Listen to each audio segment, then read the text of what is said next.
Hey Jesse, I was talking to some people at work and we got on the subject of movies. And I was thinking about how movies evolved and all that, and one movie came to mind that I don't know if it didn't really start at all, but it moved things on. I don't know.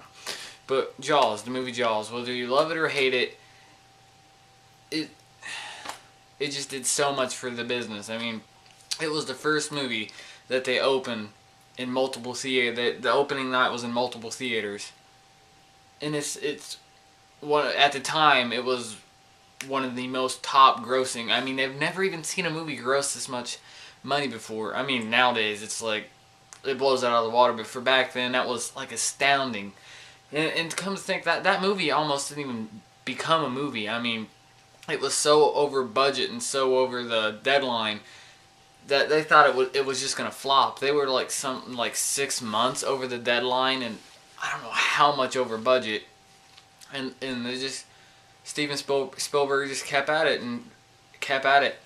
There's a lot of things that went wrong with that movie, and oh crap, I don't even know.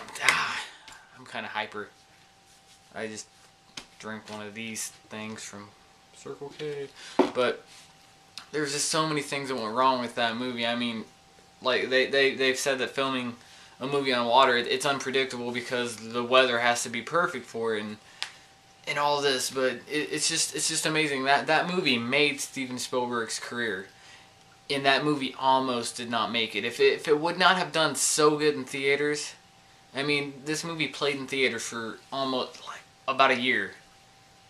About a year. That's amazing. But if this movie wouldn't have lasted that long in theaters, and it didn't do that good, Steven Spielberg could be pumping gas somewhere, because this movie, if it didn't do as well as it did, it would have just crushed his career, his reputation. There were people saying that he would never make it in Hollywood after this movie because they thought it was going to flop.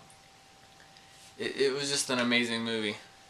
Whether you love it or hate it. And there's just so many interesting things. Like, they couldn't find a shark big enough for the underwater scenes, besides the mechanical shark, of course. So what they actually did was they took a small person and built a small cage and put him in it.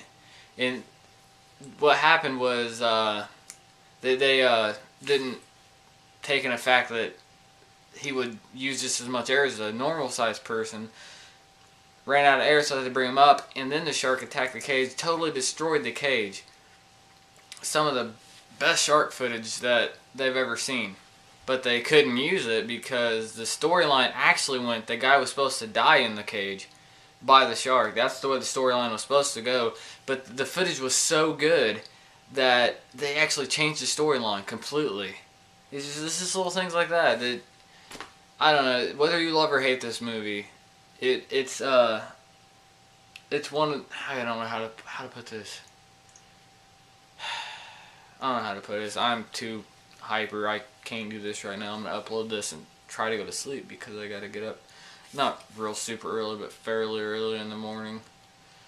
So I'm going to just upload this because I've rambled on and I don't know what I'm talking about anymore. You have a nice night.